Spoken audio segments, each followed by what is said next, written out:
देवी शैलपुत्री नमः। नवरात्र के 9 दिन भक्ति और साधना के लिए बहुत पवित्र माने गए। इसके पहले दिन शैलपुत्री की पूजा की जाती। माँ शैलपुत्री हिमालय की पुत्री हैं। हिमालय पर्वतों का राजा व अडिग है, उसे कोई हिला नहीं सकता। जब हम भक्ति का रास्ता चुनते हैं तो हमारे मन में भगवान के लिए इसी तरह अडिग विश्वास होना चाहिए, तभी हम अपने लक्ष्य तक पहुंच सकते हैं। और यही कारण है नवरात्र के पहले दिन शैलपुत्री की पूजा की जाती। शैलपुत्री की पूजा करने के बाद आपको व्रत कथा अवश्य पढ़नी चाहिए, क्योंकि कहा जाता है कोई भी व्रत तब तक पूरा नहीं होता जब तक उसकी कथा का पान नहीं किया जाता। नवरात्र के पहले दिन आपको सुबह उठकर सबसे पहले स्नान करना चाहिए और फिर शैलपुत्री माँ की स्थापना करनी चाहिए। फिर उन्हें सफ़ेद रंग के पुष्प वस्त्र अर्पित करने चाहिए, घी से बने भोग लगाने चाहिए, आरती करके उनकी कथा का पान करना चाहिए। इससे माँ आपको आरोग्य होने का वर देती हैं। अब आइए आपको माँ शैलपुत्री से जुड़ी कहानी सुनाएं। माँ शैलपुत्री सती के नाम से भी जानी जाती। इनकी कहानी इस प्रकार है। एक बार प्रजापति दक्ष ने यज्ञ करवाने का फैसला करवाया। इसके लिए उन्होंने सभी देवी देवताओं को निमंत्रण भेज दिया, लेकिन भगवान शिव को नहीं। देवी सती भली भांति जानती थी कि उनके पास निमंत्रण आएगा, लेकिन ऐसा नहीं हुआ। वह उस यज्ञ में जाने के लिए बेचैन हो गई, क्योंकि सभी देवी देवता उस यज्ञ में एक एक करके जा रहे थे।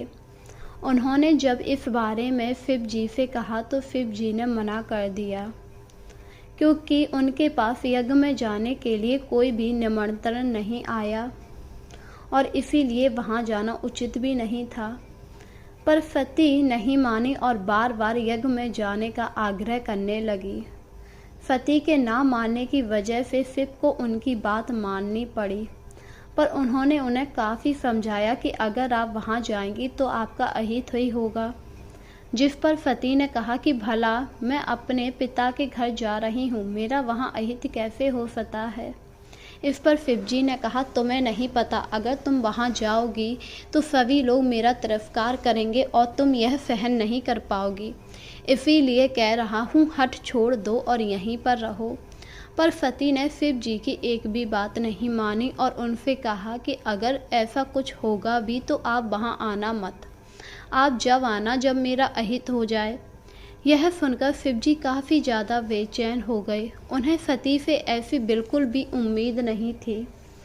और इसके बाद सती अपने पिता प्रजापति दक्ष के यहाँ पहुँच गई तो उन्होंने देखा वहाँ पर कोई भी उनका आदर और प्रेम के साथ व्यवहार नहीं कर रहा, ना ही कोई बातचीत कर रहा। सारे लोग मुंह फेरे खड़े हुए थे। सिर्फ उनकी माता ने स्नेह से उन्हें गले लगाया। उनकी बाकी बहनों ने उनका उपहास उड़ाया।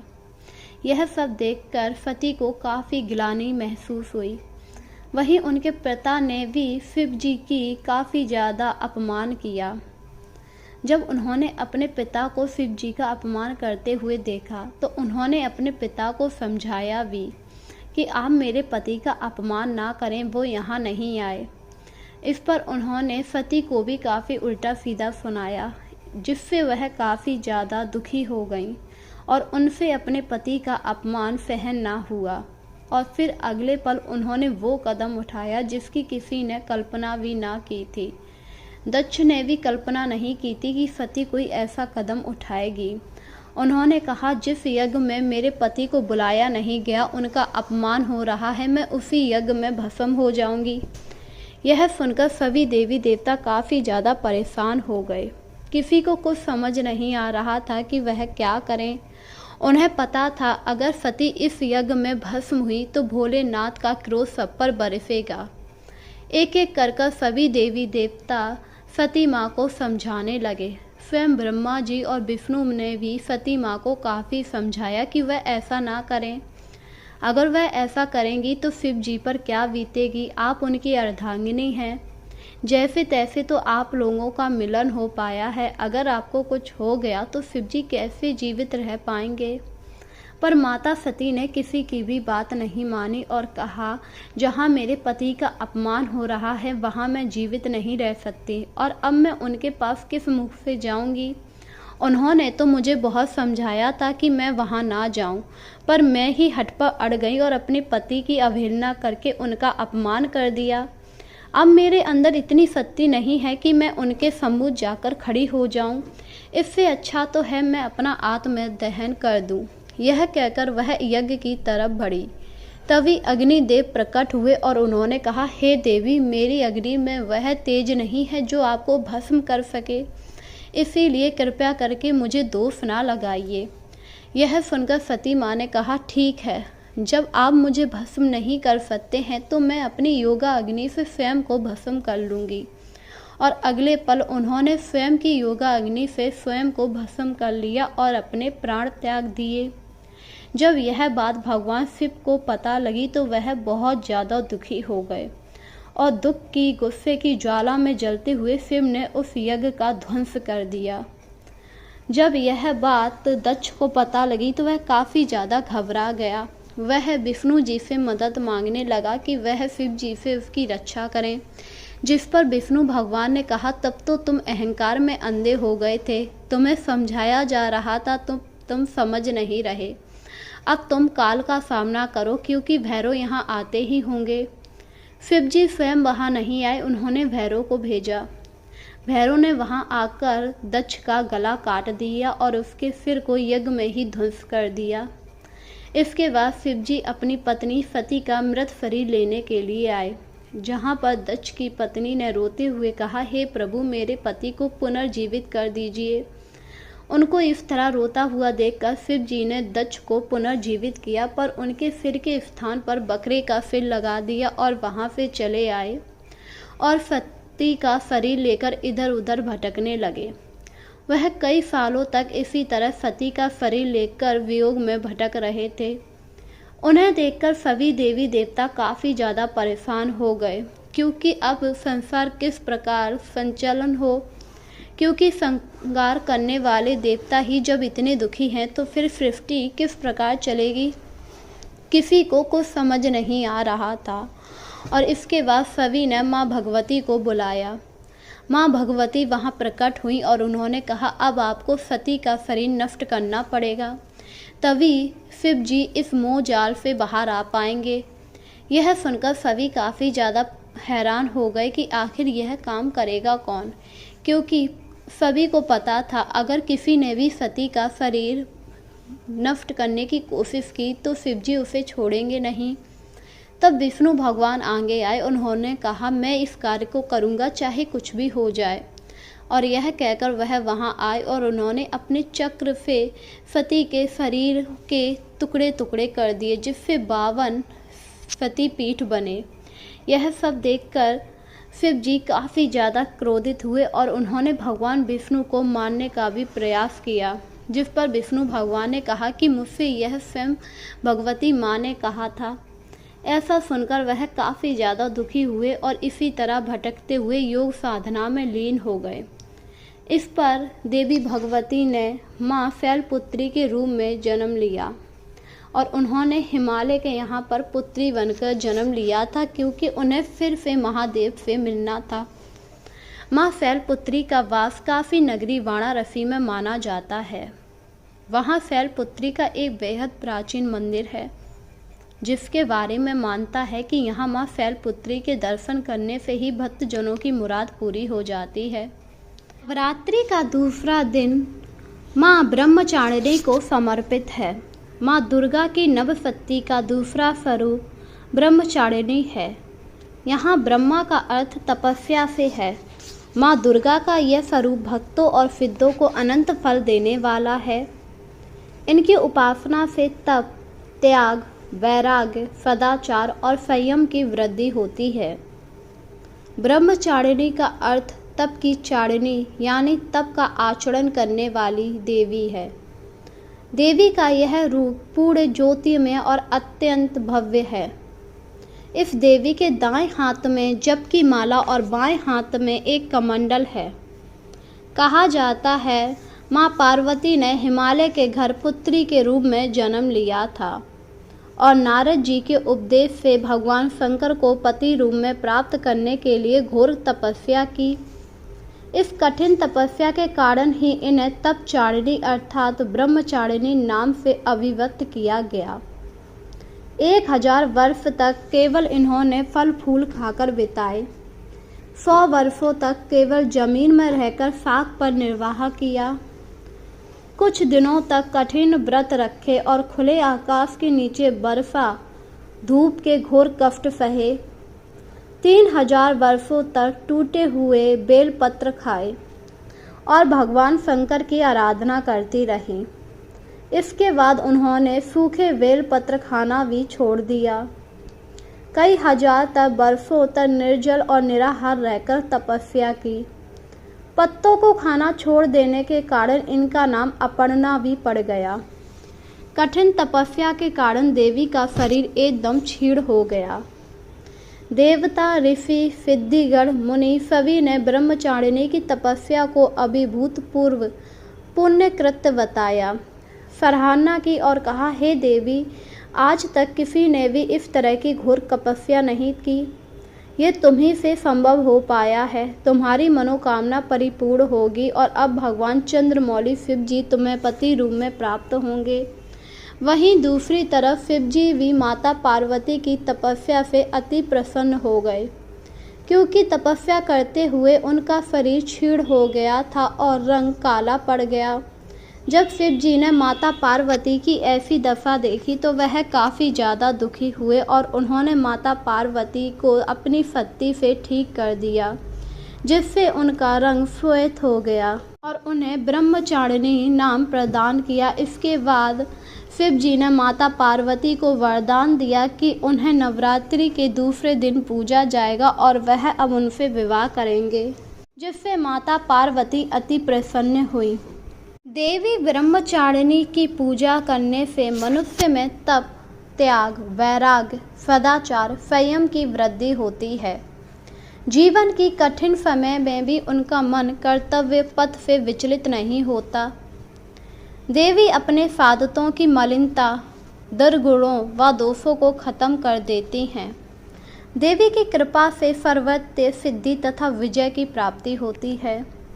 नवरात्र के दूसरे दिन माँ ब्रह्मचारिणी एवं तपचारिणी रूप को पूजा जाता। जो साधक इस रूप की पूजा करता उन्हें तप, त्याग, वैराग्य, संयम और सदाचार की प्राप्ति होती है और जीवन में वे जिस बात का संकल्प कर लेते उसे पूरा करके रहते हैं। अब हम आपको बताएंगे आप दूसरे दिन माँ को क्या अर्पित कर सकते हैं, अर्थात आप ब्रह्मचारिणी देवी को क्या भोग लगा सकते हैं।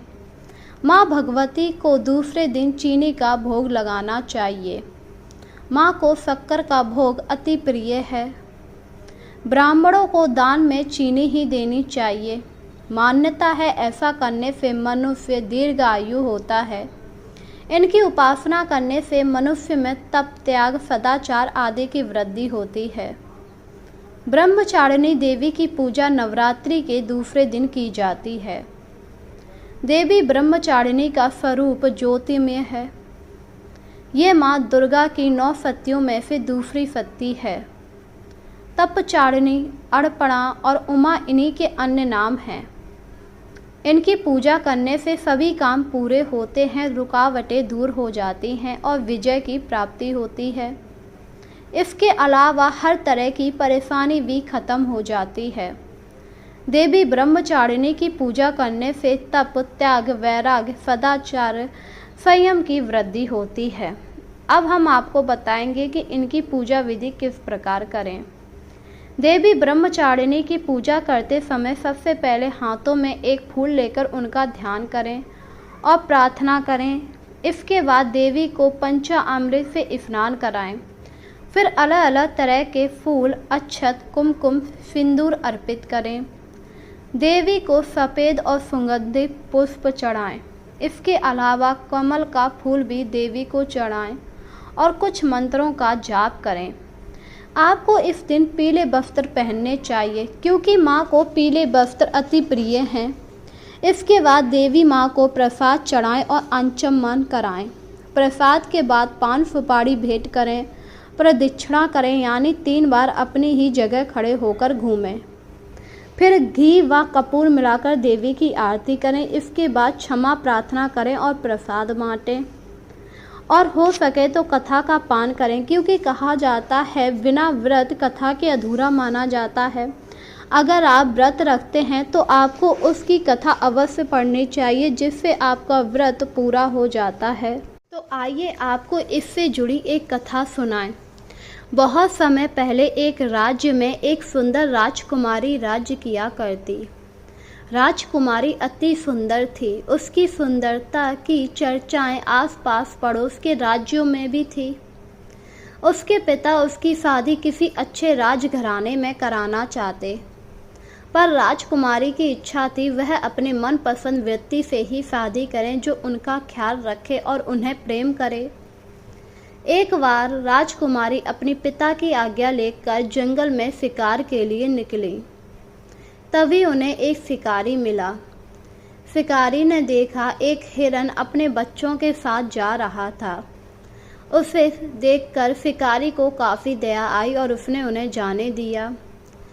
यह सब देखकर राजकुमारी काफ़ी ज़्यादा प्रसन्न हुई कि शिकारी होते हुए भी उसने हिरन को जाने दिया क्योंकि उसके साथ उसके बच्चे थे। इसका मतलब इस शिकारी का हृदय कितना पवित्र है। इसके बाद वह उस शिकारी के पास गई और बोली, तुम बहुत ही बहादुर और श्रेष्ठ हो। तुम्हारे अंदर दया बहुत ही है और मैं तुम पर मोहित हो गई हूँ। क्या तुम मुझसे विवाह करोगे? पर शिकारी ने मना करते हुए कहा कि वो एक साधारण सा शिकारी है, आप राजकुमारी हैं, मैं आपसे विवाह नहीं कर सकता क्योंकि मैं आपको अच्छी तरह से रख नहीं पाऊंगा। आप महल का सुख त्याग कर क्यों मेरे पास आना चाहती? आप मेरे साथ वन में रह नहीं पाएंगी। कृपया करके अपने महल वापस चली जाएं। ऐसी बात सुनकर राजकुमारी का मन अत्यंत दुखी हुआ क्योंकि उनके मन में शिकारी बस चुका था और वह अब सिर्फ शिकारी से ही विवाह करना चाहती थी। राजकुमारी कुछ देर बाद महल लौट आई। राजा ने देखा राजकुमारी कुछ उदास थी। राजा ने उनसे इसका कारण पूछा जिस पर राजकुमारी ने उन्हें सारी बात बताई। राजा को पता लगा राजकुमारी का दिल एक शिकारी पर आ गया तो वह भी काफ़ी ज़्यादा परेशान हुए। उन्होंने अपनी पुत्री को समझाया कि उनके लिए एक से एक अच्छा वर ढूंढेंगे, कृपया तुम उस शिकारी को भूल जाओ। पर राजकुमारी हठ पर अड़ गई। उन्होंने कहा अगर वो विवाह करेंगी तो इसी शिकारी से करेंगी। अपनी पुत्री के हट देखकर राजा काफ़ी ज़्यादा परेशान हुए और उन्होंने सैनिकों को भेजकर शिकारी को बुलाया। शिकारी महल में आया और उसने राजा से कहा, मैं आपकी पुत्री से विवाह नहीं कर सकता क्योंकि आपकी पुत्री मेरे योग्य नहीं है। ये महल में रहती हैं, इन्हें क्या पता ये साधारण जीवन कैसा होता है। ये मेरे साथ रह नहीं पाएंगी, आप इन्हें समझाइए। इस पर राजा ने उत्तर दिया, मैंने अपनी पुत्री को काफ़ी समझाया पर वो हट कर रही हैं कि वो तुमसे ही विवाह करेंगी, अब तुम ही इन्हें समझाओ। शिकारी ने राजकुमारी की तरफ देखा और कहा, मैंने आपसे जंगल में ही कहा आप मेरे साथ रह नहीं पाएंगी, आपका कोमल शरीर है, आपने आज तक इधर से उधर एक गिलास तक उठाया नहीं है, आप कैसे मेरे लिए खाना बनाना, नदी से पानी लाना, वस्त्र धुलना, इतना सब कर पाएंगी? आपसे ये सब नहीं हो पाएगा, इसलिए मेरा ख्याल छोड़ दीजिए और किसी राजकुमार से विवाह कर लीजिए। पर राजकुमारी तो अपनी जिद पर अड़ी रही और शिकारी वहाँ से चला गया, जिससे वह काफ़ी ज़्यादा दुखी हुई। उन्हें दुखी देखकर उनकी सखियों ने उन्हें एक विचार दिया कि अगर आप शिकारी को पाना चाहती हैं तो अब आपको माता पार्वती की तरह तपस्या करनी पड़ेगी। अगर आप माता पार्वती को प्रसन्न कर लेते हैं तो आपका विवाह उस शिकारी से हो जाएगा। यह सुनकर राजकुमारी काफ़ी हैरान हुई और बोली, मैं माता पार्वती की तपस्या किस प्रकार करूं? मुझे तो पता ही नहीं है। इस पर एक सखी ने कहा, कुछ ही दिनों बाद नवरात्रि आने वाली है, आप नवरात्रि में माता दुर्गा के दूसरे स्वरूप ब्रह्मचारिणी की पूजा करना, उनका व्रत रखना और मन ही मन उस शिकारी का नाम लेना। ऐसा मान्यता है कि जो भी ब्रह्मचारिणी की पूजा करके पति को पाने के लिए करती है, उसे उसका मन वांछित वर मिल जाता है। क्योंकि माँ ब्रह्मचारिणी ने भी अपने पति को पाने के लिए ही ये तपस्या की थी। अपनी सखियों की बात सुनकर राजकुमारी अति प्रसन्न हुई। समय के साथ चैत्र नवरात्रि आई। राजकुमारी ने ब्रह्मचारिणी के दिन नवरात्रि का व्रत रखा। भूख प्यास से पूरे दिन रही। राजकुमारी अभी तक कभी भी व्रत नहीं रही, जिस वजह से उसे भूख लगाई, पर वह शिकारी से अति प्रेम करती थी। उसने अपनी भूख को दबाए रखा, ना पानी पिया ना कुछ, जिस वजह से शाम होते होते राजकुमारी मूर्छित हो गई। जब राजकुमारी मूर्छित हो गई तो राजा काफ़ी ज़्यादा प्रसन्न हुए। राजा को कुछ समझ नहीं आया आखिर ये सब कैसे हुआ। उन्होंने दासियों से पूछा तो पता लगा उनकी सखियों के साथ वह व्रत रह रही थी। यह सुनकर राजा थोड़े परेशान हुए। जब राजकुमारी को होश आया तो उन्होंने राजा को सारी बात बताई कि उन्होंने यह व्रत उस शिकारी को पाने के लिए किया। तभी वहाँ पर शिकारी आ गया। शिकारी ने राजकुमारी को देखा और कहा, मैं आपसे विवाह करने के लिए तैयार हूँ।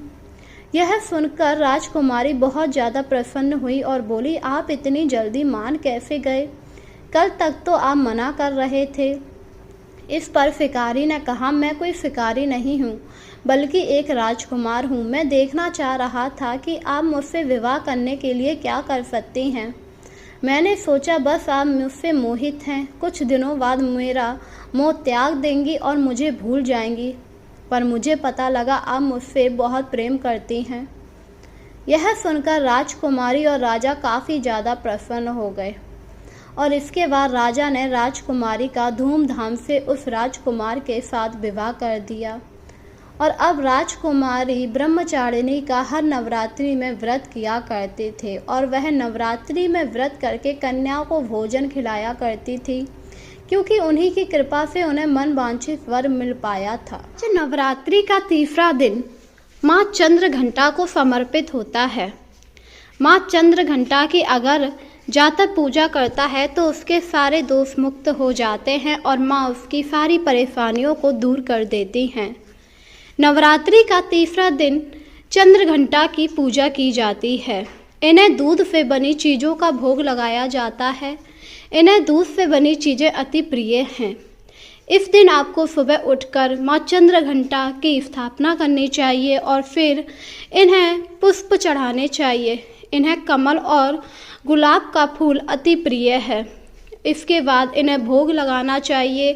भोग में आप दूध से बनी वस्तुओं को लगा सकते हैं। इसके बाद आरती करें और फिर माँ की कथा का पान करें। कहा जाता है कोई भी व्रत कथा के बिना अधूरा माना जाता है। कथा पढ़ने के बाद आप माँ की परिक्रमा करें और फिर व्रत के नियमों का पालन करें। हो सके तो इस दिन दान करें। ऐसा करने से आपका यश बढ़ता है और आपके शत्रुओं का नाश होता है। तो आइए इससे जुड़ी कथा शुरू करें।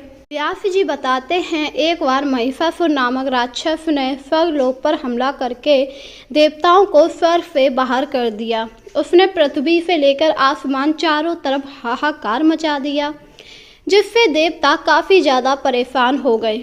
उन्हें कुछ समझ नहीं आ रहा था वह क्या करें, क्योंकि महिषासुर सभी देवी देवताओं को मारना चाहता था। उसे वरदान था कि उसे कोई पुरुष नहीं मार सकता, जिस वजह से महिषासुर अपनी शक्ति में अंधा हो गया, क्योंकि उसे पता था कि कोई निर्मल स्त्री उसे कभी भी मार नहीं पाएगी और इसीलिए वह देवताओं पर अपना अधिपति स्थापित करने लगा, जिससे देवता काफ़ी ज़्यादा परेशान हुए।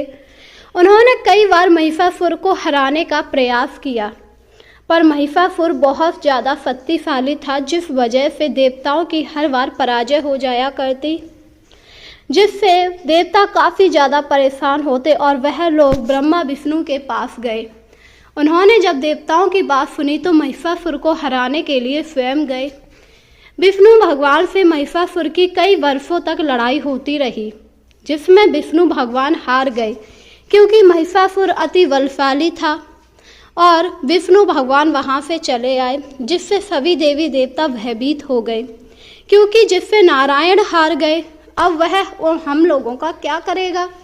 किसी को कुछ समझ नहीं आ रहा था। तब विष्णु भगवान ने कहा, अब सभी अपनी अपनी ऊर्जा से इस शक्ति को प्रकट कीजिए, तभी यह महिषासुर मारा जा सकता है।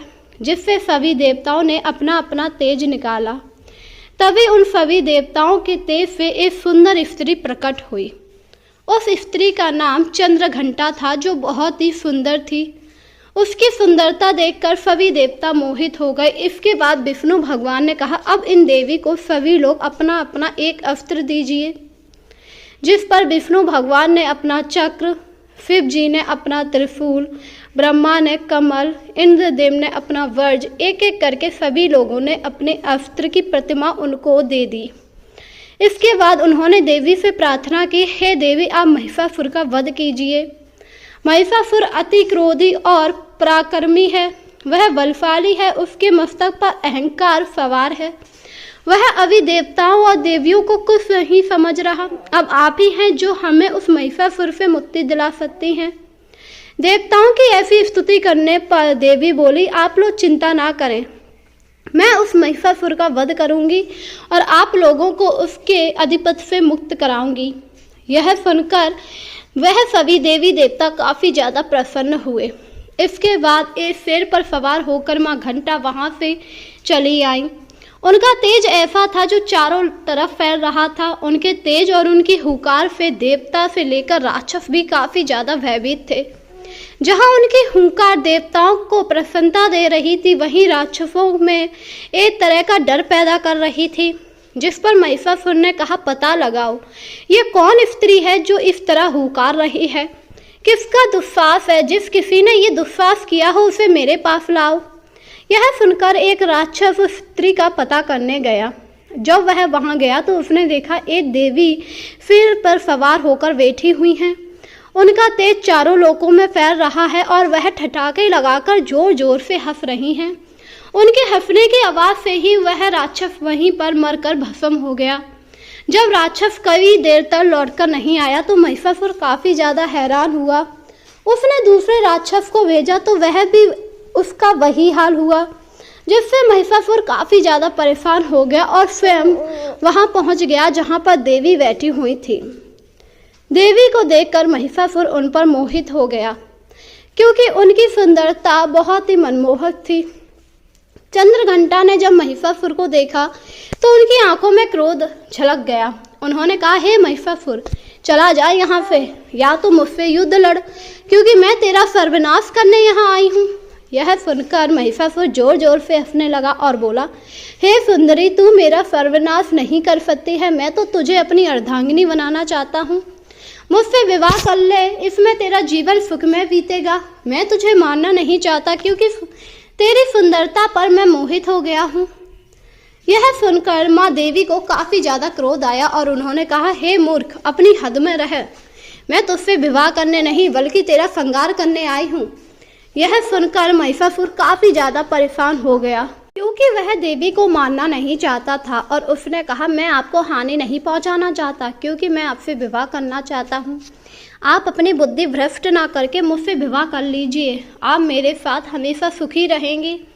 जिस पर माँ का क्रोध और ज़्यादा बढ़ गया और उन्होंने कहा, हे अज्ञानी, हे मूर्ख, मैं तुझे यहाँ मार रही हूँ और तुझे मुझसे विवाह करने की पड़ी है। मैं तेरी शत्रु हूँ और अब तू तैयार हो जा मरने के लिए। यह सुनकर महिषासुर का क्रोध भी बढ़ गया और उसने कहा, मैं आपको विवाह के लिए प्रस्ताव दे रहा हूँ और आप मुझे मारने के लिए? ठीक है, अगर आप यही चाहती हैं तो फिर मैं आपका वध कर देता हूँ। यह कहकर महिषासुर महिष के रूप में आ गया और देवी माँ के ऊपर उसने आक्रमण कर दिया। पर देवी माँ के पास हर अस्त्र थे, जिससे उन्होंने महिषासुर पर आक्रमण कर दिया। उन्होंने कई देर तक उससे युद्ध किया। जब महिषासुर घायल हो गया और उसे पता लगा कि अब वह उनसे जीत नहीं पाएगा, तो उसने वहां से भागने का प्रयास किया, जिस पर माँ के शेर ने महिष पर हमला कर दिया और उसे और ज़्यादा घायल कर दिया। तब माँ ने त्रिशूल उठाकर महिषासुर का वध किया और इस तरह महिषासुर मारा गया। महिषासुर के मर जाने के बाद चारों लोक में शांति फैल गई और सभी देवी देवता काफ़ी ज़्यादा प्रसन्न हो गए और उस दिन से इनका नाम चंद्रघंटा पड़ गया। चंद्रघंटा की जो भी पूजा करता है उसके जीवन में शांति बनी रहती है। आपको सुबह उठकर माँ चंद्रघंटा की पूजा करनी चाहिए और फिर जितना दान हो सके उतना करना चाहिए। माँ चंद्रघंटा आपके सारे दुखों का नाश करती हैं और आपके जीवन को सुखमय बनाती हैं। अगर आपके जीवन में शत्रुओं का भय अधिक हो तो आप इनकी कृपा से शत्रुओं पर विजय हासिल कर सकते हैं।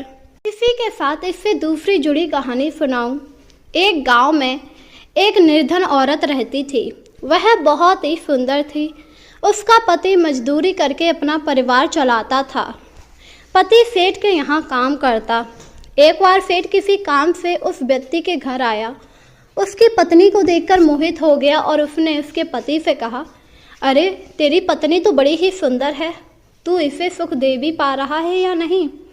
ये आप क्या कह रहे हैं सेठ जी? मैं अपनी पत्नी को हर वो सुख दे पा रहा हूँ जो मैं दे सकता हूँ। हाँ, वो तो दिख ही रहा है, तू कौन सा सुख अपनी पत्नी को दे पा रहा है? और उसने सीधा उसकी पत्नी से कहा, तुम मुझसे विवाह कर लो, मैं तुम्हें बहुत सुखी रखूँगा। जिस पर पत्नी ने कहा, मैं तुमसे विवाह नहीं कर सकती क्योंकि मैं शादीशुदा हूँ। तुम मेरा त्याग कर दो और मुझसे विवाह करने के बारे में ख्याल ना रखो। यह सुनकर सेठ को क्रोध आ गया और वहाँ से चला आया। उसने उस आदमी को काम से निकाल दिया और कहा जब वो काम पर रखेगा, जब वो अपनी पत्नी का विवाह मुझसे करा देगा। यह सुनकर पत्नी काफ़ी ज़्यादा परेशान हो गई क्योंकि अब उनके घर पर अन्न नहीं था, जिस वजह से कई दिनों तक चूल्हा ना जला।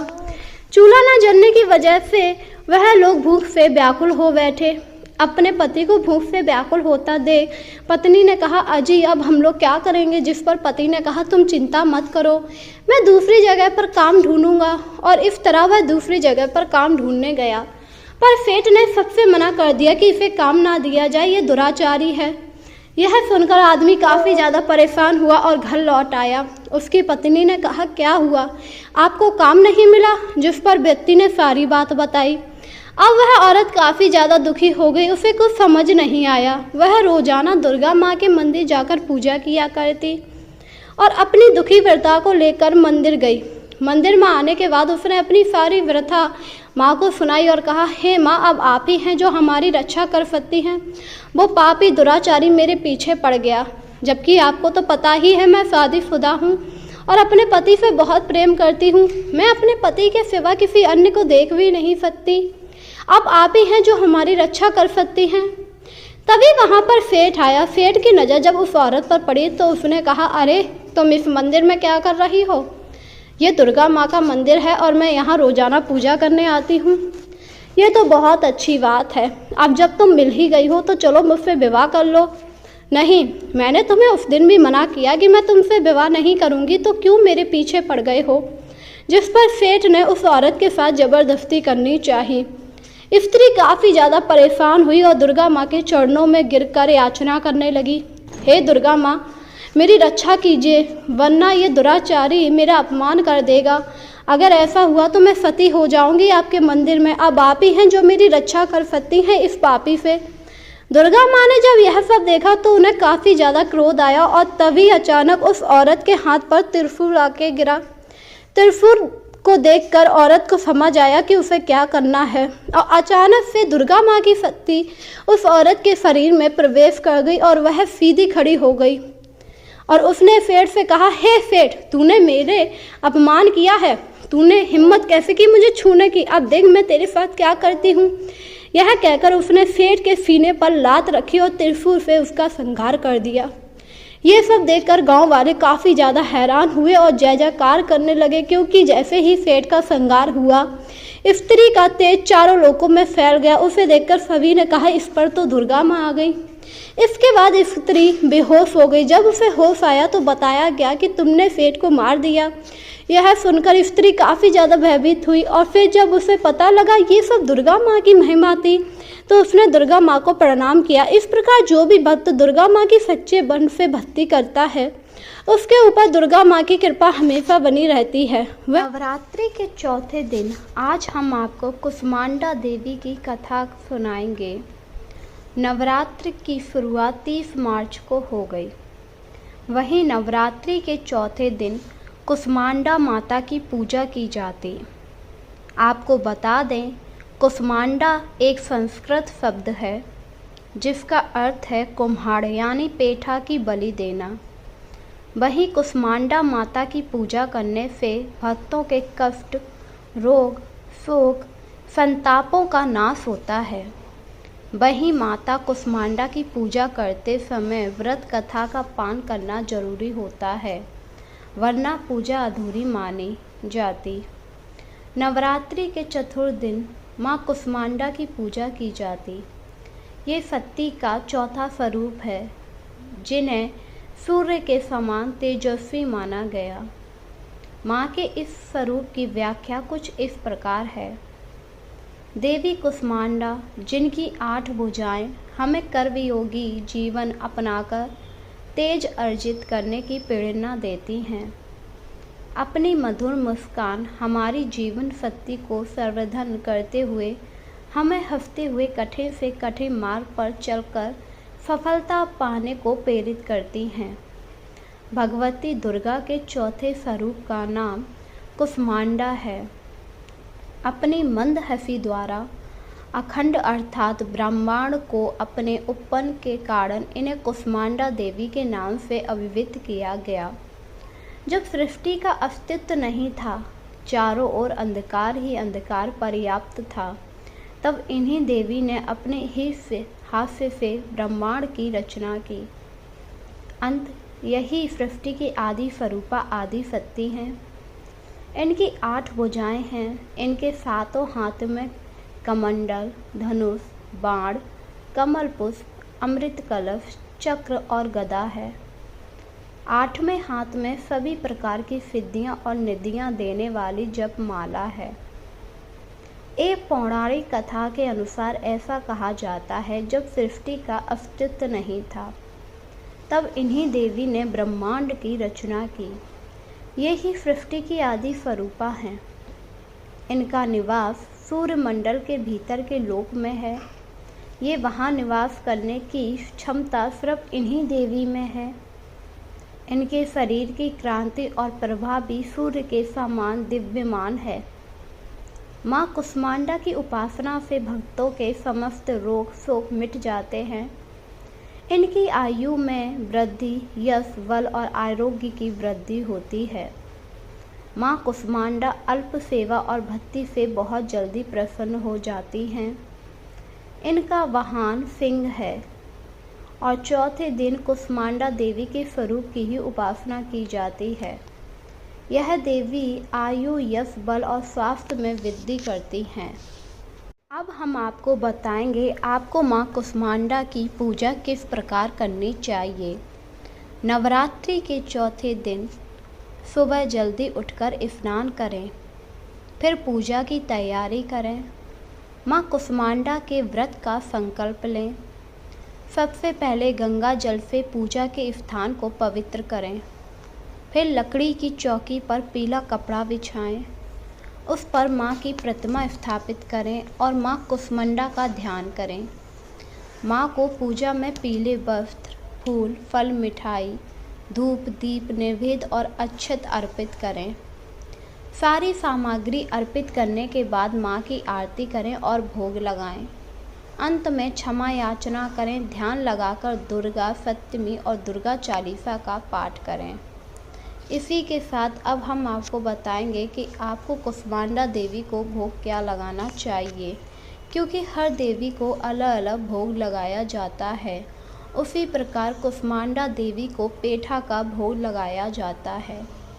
इन्हें पेठा अति प्रिय है, इसलिए आपको कुसमांडा देवी को प्रसन्न करने के लिए पीला पेठा रखना चाहिए, उसी से भोग लगाना चाहिए। माँ को केसर युक्त पीला पेठा चढ़ाना चाहिए, उसे ही प्रसाद के रूप में बांटना चाहिए। कुछ लोग सफ़ेद पेठे की फल की बलि भी देते हैं। इसके अलावा मालपुआ और बतासे भी चढ़ाए जाते हैं। अगर आप इन सारी चीज़ों का भोग माँ को अर्पित करते हैं तो माँ कुष्मांडा देवी आप पर बहुत ज़्यादा प्रसन्न हो जाती हैं, क्योंकि वह बहुत जल्दी प्रसन्न होने वाली देवी हैं। वह अपने भक्तों की सभी मनोकामनाओं को पूरा कर देती। आइए तो अब हम आपको कुष्मांडा देवी से जुड़ी कथा सुनाते हैं। आखिर कुष्मांडा देवी की उत्पत्ति कैसे हुई और यह कौन है? यह बात उस समय की है जब ना ही ब्रह्मांड था ना ही कुछ, चारों तरफ अंधकार फैला हुआ था। तब ब्रह्मा और विष्णु की उत्पत्ति हुई। यह उत्पत्ति भगवती के द्वारा ही हुई, पर वह लोग इस बात से अनजान थे और उन दोनों में बहस होने लगी कि उन दोनों में बड़ा कौन है। ब्रह्मा ने कहा कि वो पहले आए तो वो बड़े हैं, जिस पर विष्णु ने कहा नहीं वो बड़े हैं। इस तरह उन दोनों में काफ़ी देर तक बहस होती रही। तभी एक बड़ा सा शिवलिंग उन लोगों को दिखाई दिया, जिसमें से आवाज़ आई कि जो भी इस शिवलिंग का निचला हिस्सा या फिर ऊपरी छोर बता देगा वही बड़ा है। यह सुनकर ब्रह्मा ऊपर की ओर और विष्णु भगवान नीचे की तरफ चले गए। ब्रह्मा लगातार ऊपर की तरफ चलते जा रहे थे, पर उन्हें छोर नहीं मिला। वहीं विष्णु भी नीचे जा रहे थे, पर काफ़ी नीचे आ गए। कई बरसों तक इसी तरह चलते रहे, पर उन्हें छोर नहीं मिला, जिससे विष्णु भगवान समझ गए इस शिवलिंग का कोई भी छोर नहीं है और वह वापस लौट आए। वहीं ब्रह्मा भी कई सालों तक इसी तरह भटकते रहे और उन्हें भी छोर नहीं मिला। जब उन्हें शिवलिंग का छोर नहीं मिला तो उन्हें एक जगह केतकी का फूल मिला। केतकी का फूल देखकर ब्रह्मा ने उससे कहा, तुम मेरी सहायता करो तो मैं तुम्हें वरदान दूंगा। जिस पर केतकी ने कहा, बताओ मुझे क्या करना है। इस पर ब्रह्मा ने कहा, तुम्हें बस ये कहना है कि मैंने छोर पा लिया है। ये तो असत्य है, तुमने तो अभी तक शिवलिंग का छोर पा ही नहीं पाया। इस पर ब्रह्मा ने जवाब दिया, मुझे पता है, पर यह बात विष्णु को नहीं पता, इसीलिए तुम यह बात कह देना कि हाँ मुझे छोर मिल गया। इसके बाद ब्रह्मा केतकी के फूल के साथ आ गए और उन्होंने विष्णु भगवान से कहा कि मैंने छोर पा लिया, देखो ये रहा प्रमाण। केतकी का फूल देखकर विष्णु भगवान ने सोचा शायद इन्होंने छोर पा लिया, और उन्होंने कुछ नहीं कहा। तभी एक आकाशवाणी हुई और उन्होंने कहा, मैं शिव हूँ, ब्रह्मा झूठा है, इसने छोर नहीं पाया। केतकी मेरे सिर से गिर रही थी, इसने केतकी को साक्षी बनाकर झूठ बोला है, इसलिए आज के बाद केतकी का फूल मेरे पूजा में वर्जित होगा। मैं श्राप देता हूँ, जो भी केतकी का फूल मुझ पर चढ़ाएगा उसकी पूजा अधूरी मानी जाएगी। यह सुनकर केतकी काफ़ी ज़्यादा दुखी हुई। इसके बाद शिव जी ने ब्रह्मा से कहा, तुमने मेरा अनादर करके झूठ बोला है, इसलिए अब तुम्हारी भी पूजा कभी नहीं की जाएगी। तुम झूठे हो और जो झूठा है वह ईश्वर बनने योग्य नहीं है। यह सुनकर ब्रह्मा जी भी काफ़ी ज़्यादा दुखी हुए और इसके बाद शिव ने कहा, अब तुम जाओ और सृष्टि का निर्माण करो, जाकर तुम सृष्टि का निर्माण करोगे और विष्णु तुम पालन करता रहोगे। यह सुनकर विष्णु भगवान और ब्रह्मा जी वहाँ से चले आए, पर उन्हें कुछ समझ ही नहीं आ रहा था वह कहाँ जाएं। चारों तरफ अंधकार ही अंधकार था। कई मीलों तक चले आने पर उन्हें एक ऐसा विमान दिखाई दिया जो काफ़ी ज़्यादा चमक रहा था। विमान को देखकर वह लोग उसी पर चढ़ गए और वह विमान उन्हें एक बगीचे में ले आया, जहाँ चारों तरफ हरियाली और पुष्प थे। ऐसा नज़ारा देखकर ब्रह्मा विष्णु काफ़ी ज़्यादा हैरान हुए, क्योंकि चारों तरफ अंधकार होने के बाद ये आखिर कौन सी जगह थी जहाँ पर इतना तेज था। तभी उन्हें एक झूले पर एक सुंदरी दिखाई दी, जिनके हाथ में निरे सारे अस्त्र थे। अष्टभुजाओं वाली सुंदरी ने मंद मंद मुस्काना शुरू किया, वैसे ही सृष्टि का निर्माण शुरू हो गया। यह देखकर विष्णु भगवान ने उनकी चरण वंदना की और कहा, ये जगत जननी है, यही सृष्टि के निर्माण करता है, अब हमें सृष्टि बनानी चाहिए। यह सुनकर ब्रह्मा जी काफ़ी ज़्यादा प्रसन्न हुए और उन्होंने उन भगवती का नाम कुष्मांडा रखा। इसके बाद कुष्मांडा देवी ने ब्रह्मा से कहा कि मैंने ब्रह्मांड तो बना दिया, अब तुम पृथ्वी की संरचना कर कर पूरी सृष्टि का संचालन करो। तुम संचालन करोगे और तुम सृष्टि बनाओगे। यह सुनकर ब्रह्मा विष्णु काफ़ी खुश हुए और वहाँ से चले गए। इसके बाद देवी वहाँ से गायब हो गईं। देवी का तेज इतना था कि ब्रह्मा और विष्णु की आंखें भी उससे चौंधिया रही थी और इसके बाद देवी सूर्य के भीतर समा गई। इस प्रकार कुष्मांडा देवी की महिमा अपार है। जो भी चौथे दिन कुष्मांडा देवी का व्रत रख के उनकी कथा का पान करता है, उसके ऊपर कुष्मांडा देवी अपनी कृपा बनाए रखती हैं। नवरात्रि के 5वें दिन हम स्कंद माता की पूजा करते हैं। हिंदू धर्म में नवरात्र की अवधि का एक विशेष महत्व माना गया, जो दुर्गा माँ के 9 रूपों की आराधना के लिए समर्पित है। चैत्र नवरात्र की पावन अवधि में 5वें दिन देवी स्कंद माता की पूजा की जाती है। स्कंद माता को भगवान कार्तिकेय की माता के रूप में जाना जाता। इस बार नवरात्रि की चतुर्थी और पंचमी तिथि एक ही दिन की जाएगी, तो इसके स्वरूप आपको भगवान स्कंद बाल स्वरूप में गोद लिए माता बैठी हुई, जिन्हें स्कंद देवी कहा जाता है, उनकी 4 भुजाएं हैं। दाहिनी भुजा में स्कंद यानी कार्तिक जी हैं, निचली भुजा में कमल पकड़े हैं। माता स्कंद को गौरी, महेश्वरी, पार्वती और उमा के नाम से भी जाना जाता है। नवरात्र के 5वें दिन स्कंद माता की पूजा अर्चना द्वारा उनकी कृपा प्राप्त की जाती।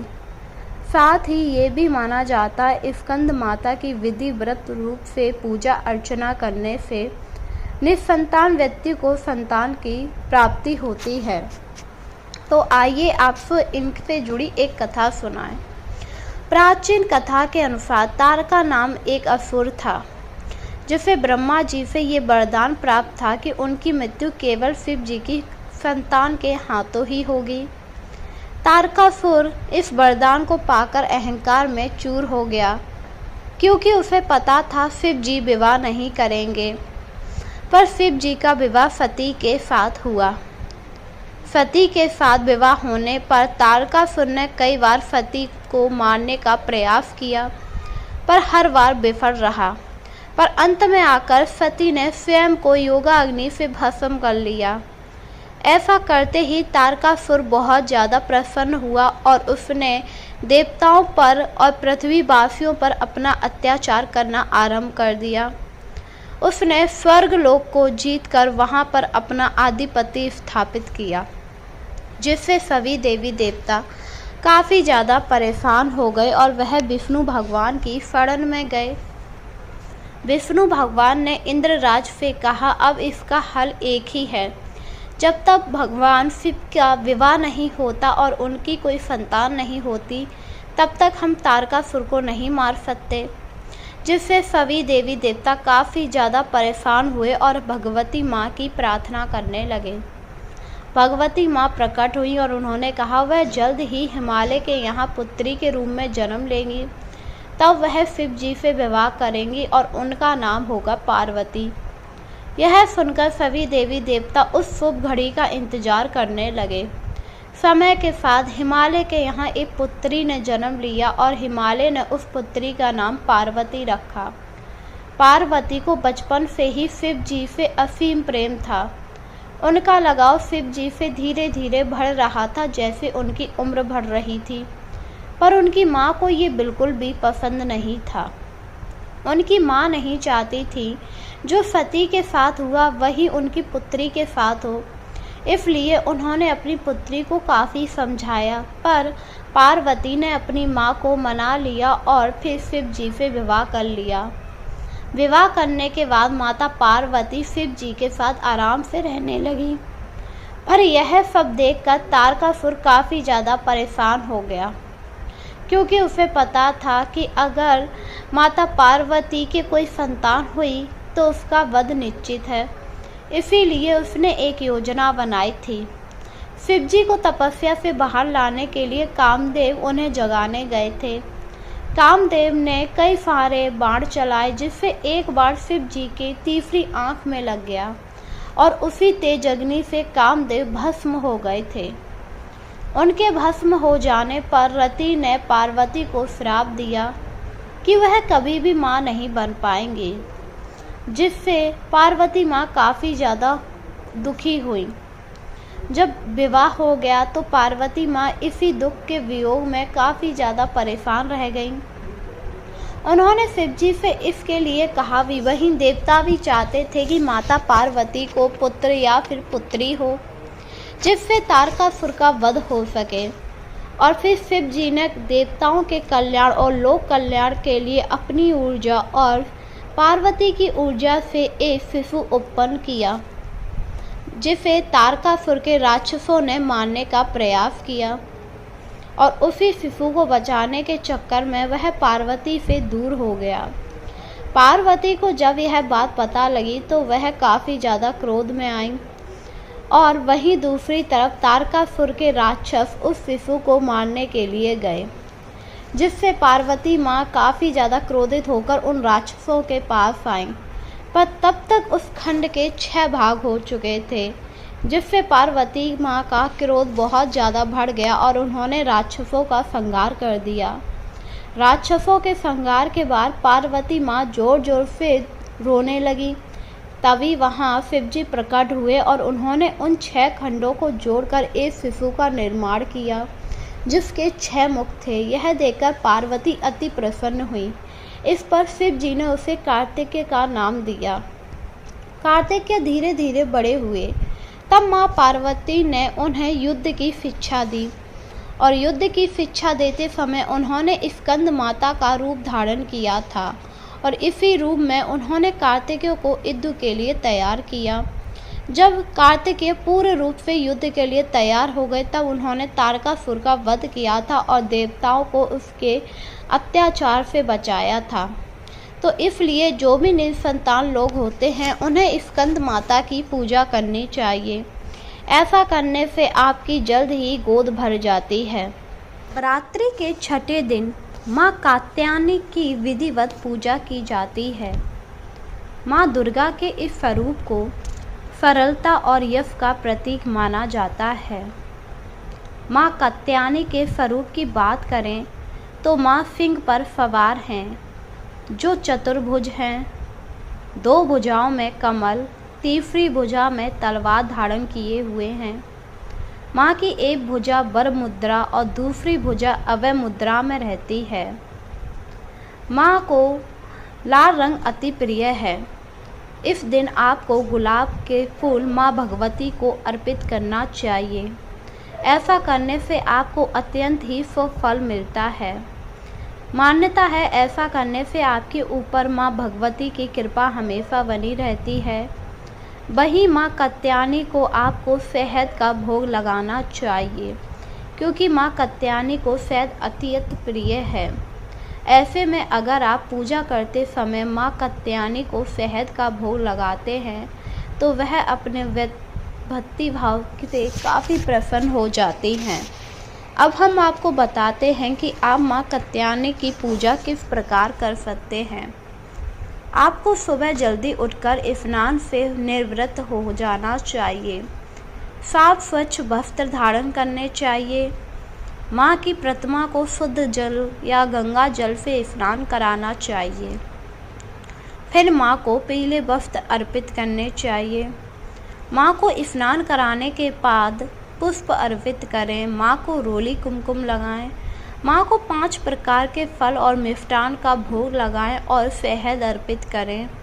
माँ कात्यायनी को अधिक से अधिक ध्यान करें और उनकी आरती करें। शास्त्रों के अनुसार माँ कात्यायनी की पूजा करने से विवाह में आने वाली सभी अड़चनें दूर हो जाती हैं। गुरु ग्रह की स्थिति मजबूत होती है। माँ कात्यायनी को शहद का भोग लगाने से सुंदर वर की प्राप्त होती है और सुंदर रूप मिलता है। आपके अंदर सकारात्मक ऊर्जा आती है और शत्रुओं का नाश होता है उनका भय आपके अंदर से ख़त्म हो जाता है और आपको सेहत संबंधी जो भी परेशानियां होती हैं वह सभी दूर हो जाती हैं। तो अब हम आपको माँ कात्यायनी से जुड़ी कथा सुनाएंगे। पौराणिक कथा के अनुसार एक बार महर्षि कात्यायन काफ़ी ज़्यादा परेशान हो गए क्योंकि उनके यहाँ पर कोई भी संतान नहीं थी। ऋषि परेशान होकर इधर उधर भटकने लगे। वह अपने गुरु के पास गए। गुरु को जब उन्होंने अपनी सारी वृथा बताई तो उनके गुरु ने कहा कि आपको माँ भगवती के शरण में जाना चाहिए। अब माँ भगवती ही आपकी इस दुविधा को दूर कर सकती हैं। यह सुनकर महर्षि कात्यायन ने संतान प्राप्ति के लिए माँ भगवती की कठोर तपस्या शुरू कर दी। वह कई वर्षों तक माँ भगवती की तपस्या करते रहे। जब माँ भगवती ने यह देखा तो वह महर्षि की तपस्या से अति प्रसन्न हुई और उन्हें साक्षात दर्शन दिए। माँ के दर्शन प्राप्त करके महर्षि काफ़ी ज़्यादा प्रसन्न हो गए और उन्होंने अपनी इच्छा माँ के सामने प्रकट कर दी। इस पर माँ भगवती ने उन्हें वचन दिया कि वह उनके घर उनकी पुत्री के रूप में जन्म लेंगी। यह सुनकर कात्यायन ऋषि बहुत ज़्यादा प्रसन्न हो गए। इसके बाद भगवती देवी वहाँ से चली गई। वहीं दूसरी तरफ महिषासुर नाम का राक्षस देवताओं पर बहुत ज़्यादा अत्याचार कर रहा था, जिससे देवता काफ़ी ज़्यादा भयभीत थे क्योंकि महिषासुर ने स्वर्गलोक पर भी विजय हासिल कर ली थी और सभी देवी देवता परेशान होकर त्रिदेव के पास गए, अर्थात ब्रह्मा, विष्णु और शिवजी। शिवजी के तेज से देवी उत्पन्न हुई थी जिन्होंने महर्षि कात्यायन के घर जन्म लिया था। इस पर शिवजी ने उन सभी देवताओं से कहा कि जल्द ही महिषासुर का अंत होगा। महिषासुर को मारने वाली कात्यायनी ने जन्म ले लिया है। यह सुनकर सभी देवता काफ़ी ज़्यादा प्रसन्न हुए और इसके बाद सभी देवता माँ कात्यायनी के पास गए। माँ कात्यायनी को जब इस बारे में पता लगा तो वह महिषासुर से युद्ध करने के लिए चली गई। 9वीं 10वीं तक युद्ध हुआ। 10वीं वाले दिन उन्होंने माँ कात्यायनी का रूप लेकर महिषासुर का वध कर दिया, जिससे तीनों लोग में उसके अत्याचारों से मुक्ति मिल गई और सभी लोग बहुत ज़्यादा प्रसन्न हुए। इसके बाद उन्होंने कात्यायनी माँ की पूजा की। वहीं ऋषि कात्यायन भी बहुत ज़्यादा प्रसन्न हुए। ऋषि कात्यायन के घर पर जन्म लेने के कारण इनका नाम कात्यायनी देवी पड़ा था। इसी के साथ एक और कथा जुड़ी हुई है। कहा जाता है श्री कृष्ण को पति रूप में प्राप्त करने के लिए गोपियों ने यमुना के तट पर माँ कात्यायनी की पूजा की थी। माँ कात्यायनी की पूजा करने से उन्हें श्री कृष्ण पति रूप में प्राप्त हुए थे। तब से सभी लोग कात्यायनी देवी की पूजा करते हैं। ऐसा मानना है अगर आप माँ कात्यायनी की पूजा करते हैं तो इससे आपको आपका मन वांछित वर मिलता है, आपको सुंदर काया मिलती है। इसी के साथ माँ कात्यायनी देव आपकी सभी मनोकामनाओं को पूरा कर देती हैं। एक बार एक नगर में एक सेठ रहता था। सेठ के एक बहुत ही सुंदर सुशील पुत्री थी, पर मंगलिक होने की वजह से उसका विवाह नहीं हो पा रहा, जिस वजह से सेठ काफ़ी ज़्यादा परेशान था। वहीं पुत्री भी काफ़ी ज़्यादा परेशान थी। समय के साथ अब पुत्री की उम्र काफ़ी हो गई, जिस वजह से सेठ परेशान होकर इधर उधर भटकने लगा। उसने कई सारे पंडितों से बात की, पर पंडितों ने कोई हल ना निकाल पाया। एक बार सेठ के यहाँ पर एक बुढ़िया आई। बुढ़िया ने देखा सेठ बहुत ज़्यादा परेशान था तो उसने कहा, क्या हुआ सेठ जी, आप इतना परेशान क्यों हैं? सेठ ने बुढ़िया को सारी बात बताई, जिस पर बुढ़िया मुस्कुराई और बोली, तुम अपनी बेटी से कहना कि वो माँ कात्यायनी का व्रत करे। अगर वो माँ कात्यायनी का व्रत करेगी तो उसका विवाह बहुत जल्द हो जाएगा। यह सुनकर फेट बहुत ज़्यादा प्रसन्न हुआ और इसके बाद बुढ़िया ने उसे पूरी पूजा विधि बता दी। पूजा विधि बताने के बाद बुढ़िया वहाँ से चली गई। बुढ़िया के जाने के बाद सेठ ने अपनी पुत्री को बुलाया और उसे सारी बात बताई। अपने पिता की बात सुनकर पुत्री भी अति प्रसन्न हो गई, क्योंकि शादी की अब उम्र निकली जा रही थी और उसने माँ कात्यायनी की पूजा पूरे विधि पूर्वक की। वह लगातार माँ कात्यायनी की पूजा 21 दिनों तक करती रही। 21वें दिन उसने उद्यापन किया तो खबर आई कि एक नामी सेठ अपने लड़के का विवाह उसकी बेटी के साथ करना चाहता है, क्योंकि उसका बेटा मंगलिक है।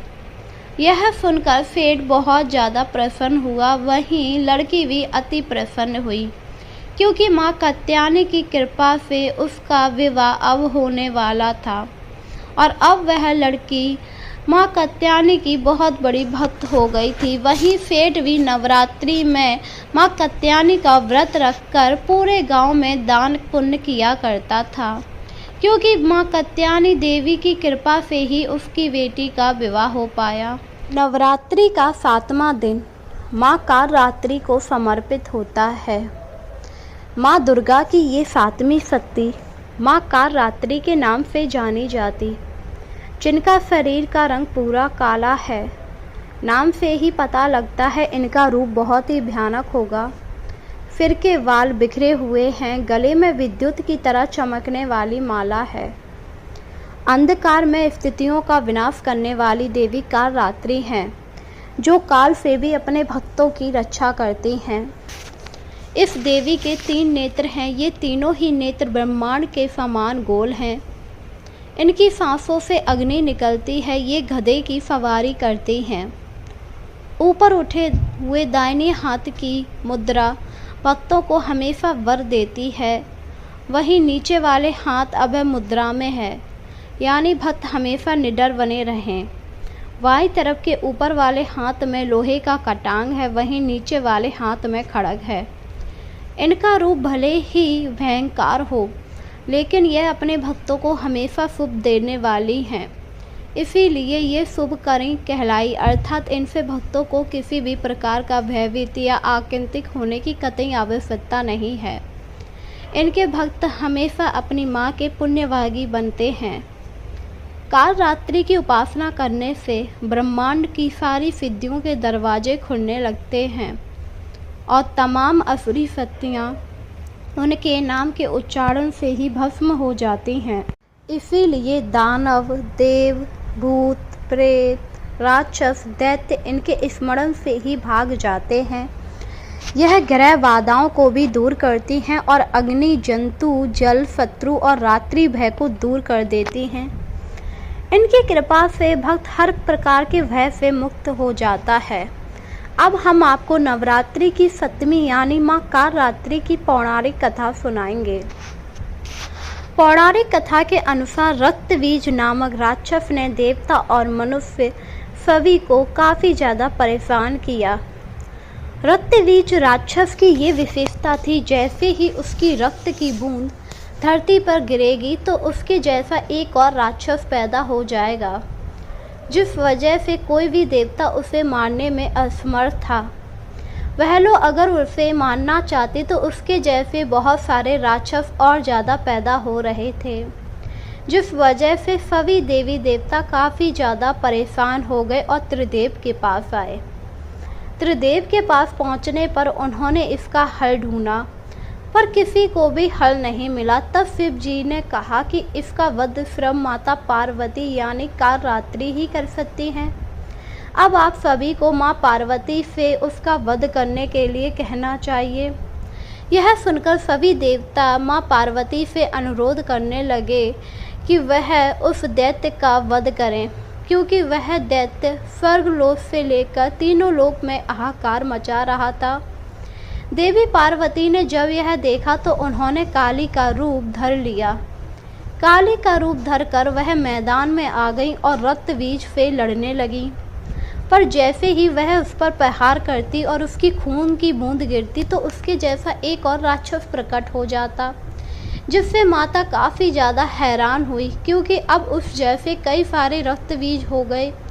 तब देवताओं ने बताया कि अगर इसका खून जमीन पर गिरेगा तो इस जैसा ही राक्षस और पैदा होगा।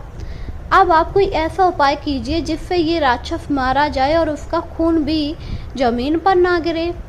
देवताओं की बात सुनकर माँ काली अत्यंत क्रोधित हो गई और उन्होंने एक हाथ में खड्ग और एक हाथ में कटोरा ले लिया, और फिर जैसे ही उन्होंने रक्त बीज का सर काटा वैसे ही उनका खून कटोरे में आ गया और पी लिया, जिससे रक्त बीज का खून नहीं गिरा। उन्होंने इस प्रकार एक एक करके सारे राक्षसों का वध कर दिया।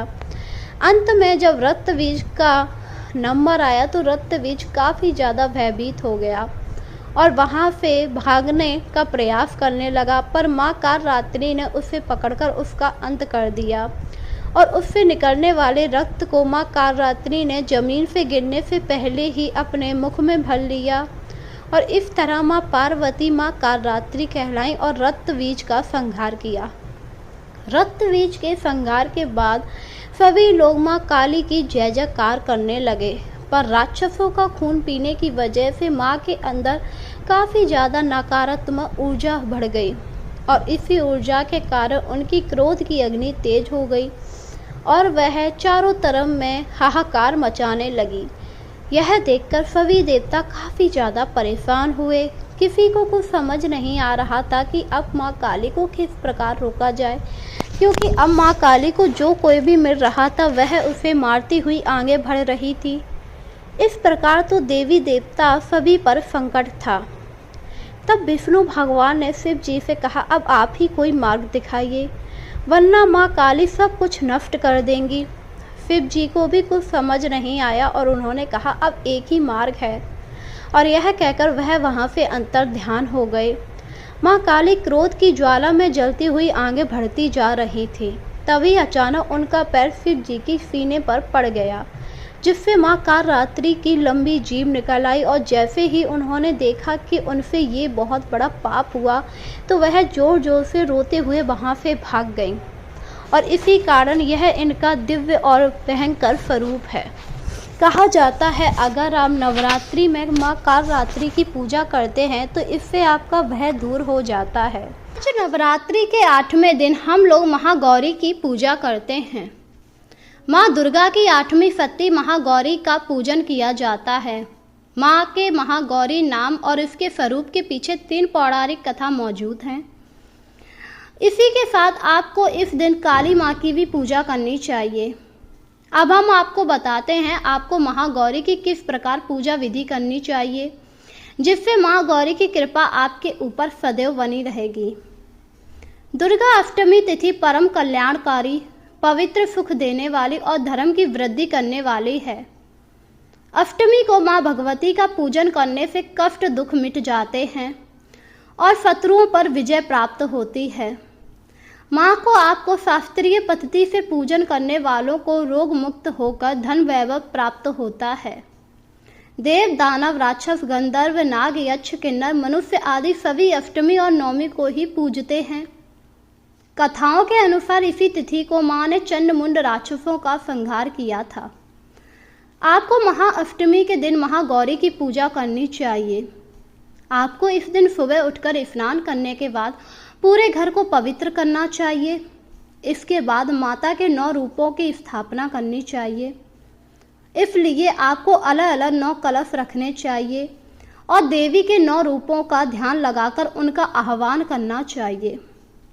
अष्टमी के दिन कुल देवी के साथ माँ काली, दक्षिण काली, भद्रकाली और महाकाली की भी आराधना की जाती है। अष्टमी माता को नारियल का भोग लगा सकते हैं, पर आपको नारियल नहीं खाना चाहिए, क्योंकि इस दिन नारियल खाना निषेध होता है, क्योंकि इसे खाने से बुद्धि का नाश होता है। माता महागौरी अन्नपूर्णा है, इसलिए माता अन्नपूर्णा की भी पूजा होती है। आपको अष्टमी वाले दिन कन्या भोज और ब्राह्मणों को भोजन कराना चाहिए और उन्हें दान दक्षिणा देनी चाहिए। आपको इस दिन माता महागौरी को खीर, मालपुए, मीठा हलवा, पूरन पोली, केले, नारियल, मिष्ठान, घी, घेवर, शहद, तिल और गुड़ माता को अर्पित करने चाहिए। यदि अष्टमी को पड़ान कर तो विधि विधान प्रकार से महागौरी का पूजन कर भजन, कीर्तन, नृत्य आदि उत्सव मनाना चाहिए। पूजा हवन करके आपको 9 कन्याओं को भोजन अवश्य खिलाना चाहिए। भोजन में उन्हें हलवा और खीर पूड़ी प्रदान करनी चाहिए। अगर आप इस प्रकार माता की पूजा करते हैं तो माता आपसे अति प्रसन्न हो जाती हैं और आपकी सभी मनोकामनाओं को पूरा कर देती हैं। अब आपको हम दुर्गा अष्टमी से जुड़ी एक कथा सुनाएं। कथा के अनुसार देवी पार्वती महागौरी के रूप में शिव को प्राप्त करने के लिए कठोर तपस्या करती हैं। एक बार भगवान भोलेनाथ के द्वारा कहे गए किसी वचन से माता पार्वती काफ़ी ज़्यादा अहित हो गई। माता पार्वती उससे अहित होकर तपस्या में लीन हो जाती हैं। इस प्रकार उन्हें बरसों तपस्या में लीन रहने के कारण भोलेनाथ ढूंढ नहीं पाते हैं और वह पार्वती को खोजते हुए एक गुफा में पहुंच जाते हैं। गुफा में पहुंचने के बाद जब वह पार्वती का रूप देखते हैं तो काफ़ी ज़्यादा हैरान रह जाते हैं। तपस्या की वजह से पार्वती का रंग अत्यंत ओजपूर्ण होता है। उनकी छटा चांदनी के समान श्वेत और कुंद के फूल के समान धवल दिखाई पड़ती है। उनके वस्त्र और आभूषण से प्रसन्न होकर देवी को उमा गौर वर्ण का वरदान शिवजी प्रदान करते हैं, जिसके बाद वह महागौरी कहलाती हैं। महागौरी के रूप को ही चंडमुंड का संहार किया जाता है।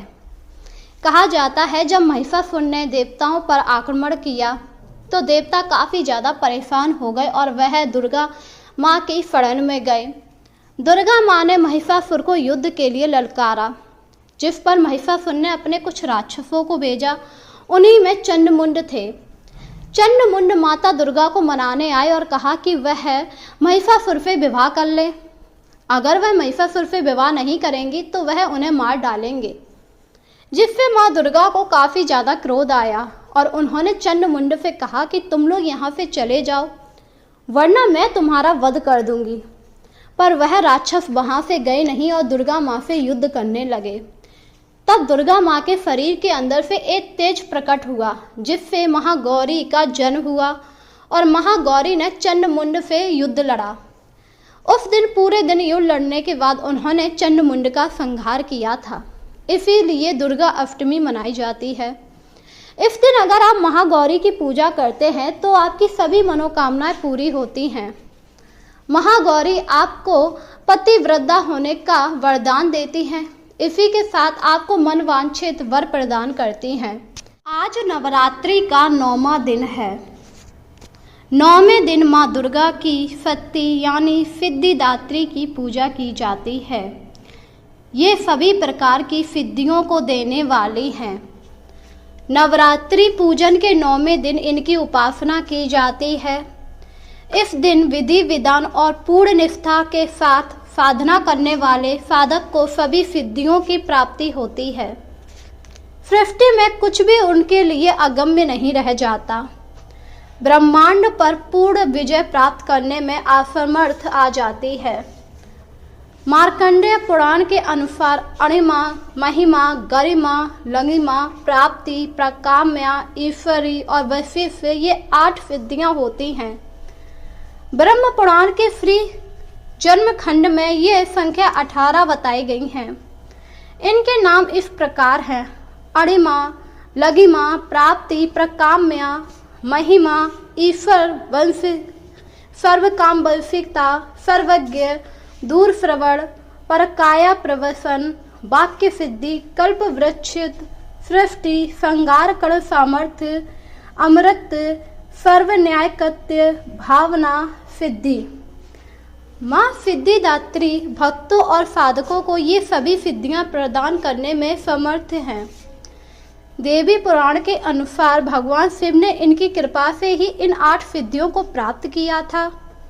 इनके अनुकंपा से ही भगवान शिव का आधा शरीर देवी का हुआ था, जिस कारण इन्हें लोक में अर्धनारीश्वर नाम से जाना गया और यह अर्धनारीश्वर नाम से प्रसिद्ध हुए थे। माँ सिद्धिदात्री 4 भुजाओं वाली हैं। इनका वाहन सिंह है। ये कमल पुष्प पर भी आसन होती हैं। इनकी दाहिनी तरफ के नीचे वाले हाथ में कमल पुष्प। प्रत्येक मनुष्य का यह कर्तव्य है कि वह माँ सिद्धिदात्री की कृपा प्राप्त करने में निरंतर प्रयत्न करे, उनकी आराधना की ओर अग्रसर हो। इनकी कृपा से अनंत दुख रूप संसार से निर्लिप्त रहकर सारे सुखों का भोग करता हुआ वह मोक्ष को प्राप्त कर सकता है। नव दुर्गा में माँ सिद्धिदात्री अंतिम देवी हैं। अन्य 8 दुर्गाओं की पूजा उपासना शास्त्रीय विधि विधान के अनुसार करते हुए भक्त दुर्गा पूजा के 9वें दिन इनकी उपासना में प्रवृत्त रहते हैं। इन सिद्धिदात्री माँ की उपासना पूर्ण करने के बाद भक्तों और साधकों की लौकिक परालौकिक सभी प्रकार की कामनाएं पूरी हो जाती हैं। सिद्धिदात्री माँ के कृपा पात्र भक्त के भीतर कोई भी ऐसी कामना शेष नहीं बचती जिसे वह पूर्ण ना करना चाहे। वह सभी संसारी इच्छाओं, आवश्यकताओं और सहपों से ऊपर उठकर मानसिक रूप से माँ भगवती के दिव्य लोकों में विचरण करता हुआ, उनके कृपया रस पीयूष का निरंतर पान करता हुआ विषय भोग शून्य हो जाता है। माँ भगवती का परम सानिध्य ही उसका सर्वस्व हो जाता है। इस परम पद को पाने के बाद उसे अन्य किसी भी वस्तु की आवश्यकता नहीं रह जाती। माँ के चरणों का ये सानिध्य प्राप्त करने के लिए हमें निरंतर नियमनिष्ठ रहकर उनकी उपासना करनी चाहिए। माँ भगवती का स्मरण, ध्यान, पूजन हमें इस संसार की असारता का बोध कराते हुए वास्तविक परम शांतिदायक अमृत पद की ओर ले जाती है। इनकी आराधना से जातक को अणिमा, लदिमा, प्राप्ति, प्रकाम्या, महिमा, ईश्वर तत्व, सर्व काम वास्य, दूर श्रवण, पर कामा प्रवेश, वाक्य सिद्धि, अमृत भावना सिद्धि आदि समस्त सिद्धियां नव निधियों की प्राप्ति होती है। आज के युग में इतना कठिन तप तो कोई नहीं कर सकता, लेकिन अपनी शक्ति अनुसार जब तब पूजा अर्चना जरूर करके माँ की कृपा का पात्र बन सकते हैं। प्रत्येक सर्व साधना के लिए असाधना योग्य यह श्लोक सरल और स्पष्ट है। माँ जगदम्बा की भक्ति पाने के लिए आपको नवरात्रि में 9वीं वाले दिन इस मंत्र का जाप अवश्य करना चाहिए। या देवी सर्वभूतेषु माँ सिद्धिदात्री रूपेषु संस्थिता नमस्तस्यै नमस्तस्यै नमस्तस्यै नमो नमः। अगर आप इस तरह माँ सिद्धिदात्री की पूजा करते हैं तो इससे माँ आपके ऊपर प्रसन्न हो जाती हैं। और अगर इस मंत्र का अर्थ बताया जाए तो अर्थ है, हे माँ आप सब में विराजमान है और माँ सिद्धिदात्री के रूप में प्रसिद्ध अम्मे आपको मेरा बारंबार प्रणाम है। मैं आपको बारंबार प्रणाम करता हूँ। हे माँ मुझे अपनी कृपा का पात्र बनाओ। अब मैं आपको बताऊंगा आप इस दिन माँ की पूजा किस प्रकार कर सकते हैं जिससे आपको माता सिद्धिदात्री की कृपा प्राप्त होगी। 9वीं की नवरात्रि वाले दिन आपको सुबह जल्दी उठकर स्नान कर लेना चाहिए और निवृत्त होकर साफ सुथरे वस्त्र धारण करने चाहिए। इसके बाद आपको पूरे घर को अच्छी तरह से पवित्र यानी स्वच्छ कर लेना चाहिए। फिर माँ की प्रतिमा को गंगा जल से शुद्ध कर स्नान कराना चाहिए। माँ को सफेद रंग के वस्त्र अर्पित करें। धार्मिक मान्यताओं के अनुसार माँ को सफेद रंग अत्यंत प्रिय है। माँ को स्नान और वस्त्र पहनाने के बाद आपको उन्हें सफेद पुष्प अर्पित करने चाहिए। माँ को रोली कुमकुम लगाएं। माँ को मिष्ठान, पंचमेवा और पंचफल अर्पित करें। माता सिद्धिदात्री को प्रसाद, नव रस युक्त भोजन, 9 प्रकार के फूल, 9 प्रकार के ही फल अर्पित करने चाहिए। माँ सिद्धिदात्री को मौसमी फल, चना, पूरी, खीर, नारियल और हलवा अति प्रिय है। कहते हैं अगर आप इन चीजों का भोग माँ को लगाते हैं तो वह आप पर बहुत जल्दी प्रसन्न हो जाती हैं। इस दिन आपको सिद्धिदात्री का अधिक से अधिक ध्यान करना चाहिए और फिर माँ की आरती करके कथा का पान करना चाहिए। अगर आप कथा का पान नहीं करते हैं तो इससे आपका व्रत अधूरा माना जाता है। इसके बाद 9वीं वाले दिन आपको कन्याओं का पूजन करना चाहिए, क्योंकि जो भी व्रत रखा उसके लिए कन्याओं का पूजन विशेष महत्व रखता है। इसीलिए इस दिन आपको कन्या पूजन अवश्य करना चाहिए और ब्राह्मणों को भोजन देकर दान दक्षिणा देनी चाहिए, जिससे आपकी माता सभी मनोकामनाओं को पूरा कर देती हैं। वहीं अगर बात की जाए सिद्धिदात्री की, तो इनके बारे में एक और कहावत है। कहा जाता है महिषासुर से युद्ध करते समय इन्होंने 8 रूप धारण किए थे, जिन्हें 8 अलग अलग नामों से जाना जाता है। माँ महिषासुर का वध करने के बाद देवता काफी ज्यादा प्रसन्न हो गए और उन्होंने माँ की पूजा अर्चना की। देवताओं से प्रसन्न होकर माँ ने सिद्धिदात्री का रूप धारण किया था, जिसे देखकर सभी देवी देवता काफी ज्यादा प्रसन्न हुए थे। इसी के साथ माँ का ये रूप सभी को शांति प्रदान करने वाला है। इसी के साथ भोलेनाथ ने भी सिद्धियों को प्राप्त करने के लिए माँ भगवती से ही प्रार्थना की थी, जिसके बाद माँ भगवती ने सिद्धिदात्री का रूप धारण किया था और शिव जी को 8 सिद्धियां प्रदान की थी। सिद्धियां प्रदान करने के बाद शिव जी के अंदर देवी का आधा स्वरूप आ गया था, जिसके बाद शिव जी ने अर्धनारीश्वर का रूप धारण किया था। कहा जाता है अर्धनारीश्वर किन्नरों को अति प्रिय देव है, क्योंकि देवता इनकी पूजा करते हैं। इनकी पूजा करने से आपके सारे दुखों का नाश होता है। इसीलिए नवमी वाले दिन हमें सिद्धिदात्री की पूजा करनी चाहिए, क्योंकि नवमी का दिन सिद्धिदात्री को समर्पित होता है। इस दिन अगर आप पूजा पूरे विधि विधान से करते हैं और माँ का व्रत करने के बाद कन्याओं को भोजन कराते हैं और उनकी कथा का पान करते हैं, तो माँ आप पर अति प्रसन्न हो जाती हैं और वह आपके सारे दुखों का नाश करती हैं। कहा जाता है जो भी भक्त माँ सिद्धिदात्री की पूरी विधि विधान से पूजा करता है, उनका व्रत रखता है, साथ ही उनकी रोजाना उपासना करता है, वह इस संसारी मोह बंधनों से मुक्त हो जाता है, क्योंकि उसे माँ भगवती का स्वरूप प्राप्त हो जाता है और उसे पता लग जाता है ये सब माया मोह जाल माँ भगवती का ही फैलाया हुआ है। इस माया जाल से कोई नहीं बच सका और इसीलिए जो भी माँ सिद्धिदात्री की पूजा करता है वह इस बात को समझकर माँ महामाया में लीन हो जाता है। उसे इस संसार से कोई मतलब नहीं रहता है, क्योंकि उसे पता लग जाता है ये सब महामाया का फैलाया हुआ जाल है, जिस वजह से वह इस माया जाल से निकलकर माँ की शरणों में जाता है और माँ की शरणों में लीन रहकर मोक्ष को प्राप्त करता है। तो इसलिए आपको नवमी वाले दिन सिद्धिदात्री की पूजा करनी चाहिए। पूजा करने के बाद आपको कन्याओं और ब्राह्मणों को भोजन कराना चाहिए। आपका जितना भी बन सके आपको दान दक्षिणा देनी चाहिए। इससे माँ सिद्धिदात्री आपकी सभी मनोकामनाओं को पूरा करेंगी।